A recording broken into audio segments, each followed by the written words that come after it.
सप्रेम जयगुरु. आज आपल्यासोबत माणिकवाडा धनस म्हणजे श्री संत नामदेव महाराज यांचं गाव, तेथील मूळ रहिवासी लोखंडे दादा आहेत.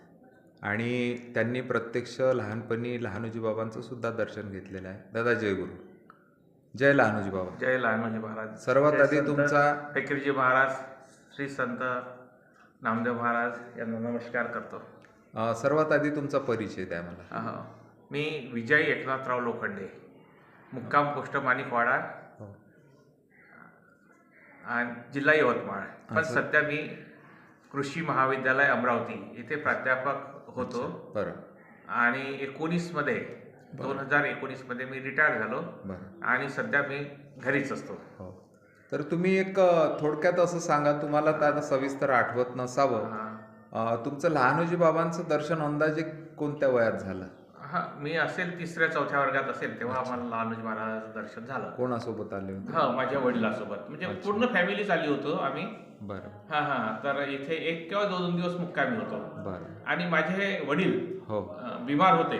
बरं. तर तेव्हा आठवत नाही, तेव्हा लहानच होतो, म्हणजे मी 2ऱ्या वर्गात असेल. अच्छा. तेव्हा माझे वडील इथे 1 महिना राहिले होते. असं म्हणजे इथे धरण म्हणते ना, तसे 1 महिना इथे मुक्कामी होते. ते नदीतून यावं लागे पहिले आम्हाला, होडीनं यावं लागे. आराम झाला होता? नाही, तेव्हा आराम नाही पडला त्यांना. मग नाही, पण इथे मुक्कामी होते. अच्छा. बरोबर. तर तुम्ही श्री संत नामदेव महाराजांच्या गावचे, आणि त्या संतांबद्दलचं जे वाक्य होतं आमचं, का तुमच्याच गावात कलदार आहे बा, इथं कशाला येतात? तर या बाबतीमध्ये तुम्ही श्री संत नामदेव महाराजांचे अनुभव प्रसंग सांगा काही तुम्हाला आले.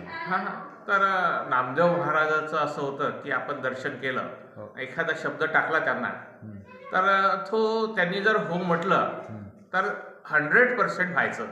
एक उदाहरण सांगतो मी तुम्हाला. तर मी कॉलेजला होतो, कॉलेजमध्ये शिक्षणाला होतो अमरावतीला.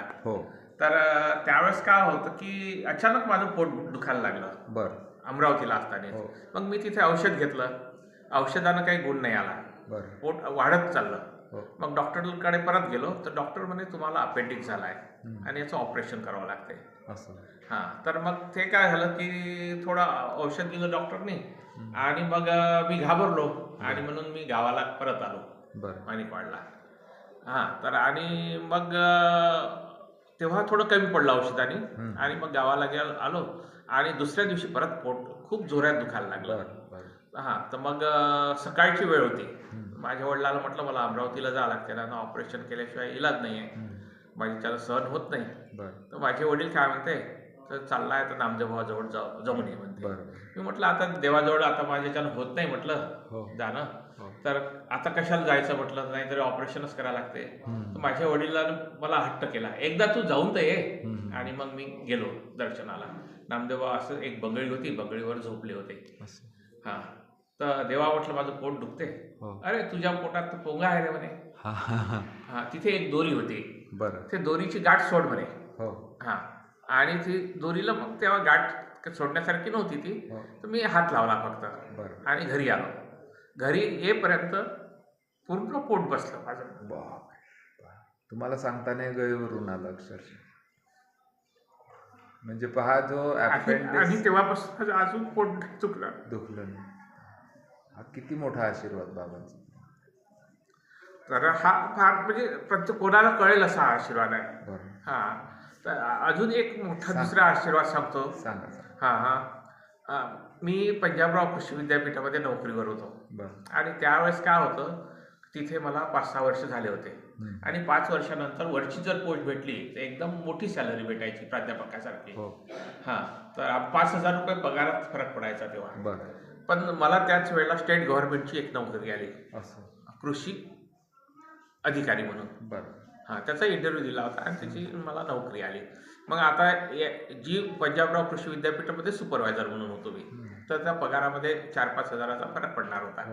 म्हणून मी काय केलं, रात्री बेड बांधला आणि आपण जायचं म्हटलं तिकडे सर्व्हिसला. पण तिथे नवीन नोकरी जॉईन करायची.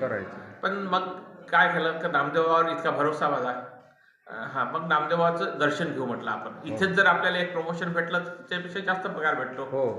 म्हणून फक्त मला ते सिलेक्शन नव्हतं झालं. बरं. तर मग नामदेवाच्या जवळ दर्शनाला गेलो आणि पाया लागला.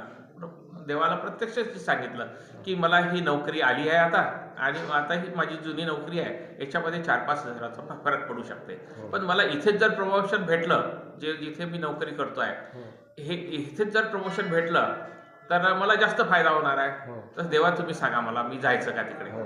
देव म्हणते पैसे पैसे काय करतो बे, आजची वेळ माती घेतली फेकली माझ्या, ठीक आहे ते पैसे.